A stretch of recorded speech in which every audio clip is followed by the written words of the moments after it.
పేతురు రాసిన మొదటి పత్రిక 5వ అధ్యాయము. తోటి పెద్దను, క్రీస్తు శ్రమలను గూర్చిన సాక్షిని, బయలుపరచబడబోవు మహిమలో పాలివాడనునైనా నేను మీలోని పెద్దలను హెచ్చరించుచున్నాను. బలిమి చేత కాక దేవుని చిత్త ప్రకారము ఇష్టపూర్వకముగాను, దుర్లాభేక్షతో కాక సిద్ధ మనస్సుతోనూ మీ మధ్యనున్న దేవుని మందను పై విచారణ చేయుచు దానిని కాయుడి.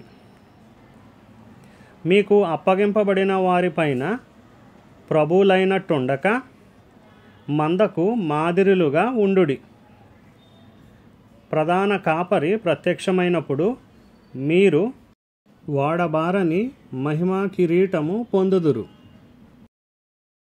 చిన్నలారా, మీరు పెద్దలకు లోబడి ఉండుడి. మీరందరూ ఎదుటివాని ఎడల దీన మనస్సు అను వస్త్రము ధరించుకొని మిమ్మును అలంకరించుకొనుడి. దేవుడు అహంకారులను ఎదిరించి దీనులకు కృప అనుగ్రహించును.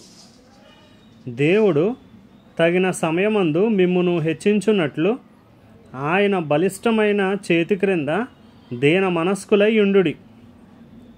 ఆయన మిమ్మును గూర్చి చింతించుచున్నాడు గనుక మీ చింత యావత్తు ఆయన మీద వేయుడి.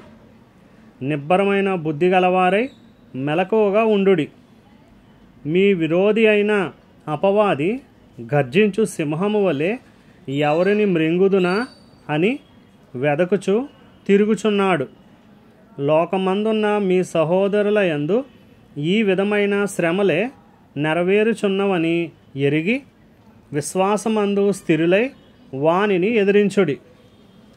తన నిత్య మహిమకు క్రీస్తునందు మిమ్మును పిలిచిన సర్వకృపానిధియగు దేవుడు కొంచెం కాలము మీరు శ్రమపడిన పిమ్మట తానే మిమ్మును పూర్ణులుగా చేసి స్థిరపరచి బలపరచును.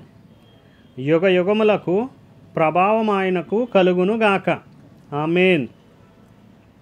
మిమ్మును హెచ్చరించుచు ఇదియే దేవుని సత్యమైన కృప అని సాక్ష్యము చెప్పుచు సంక్షేపముగా వ్రాసి మీకు నమ్మకమైన సహోదరుడని నేనెంచిన సిల్వాను చేత దీనిని పంపుచున్నాను.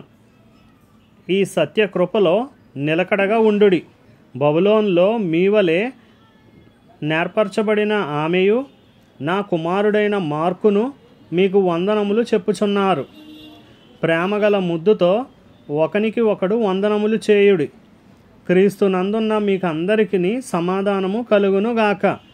ఆమేన్.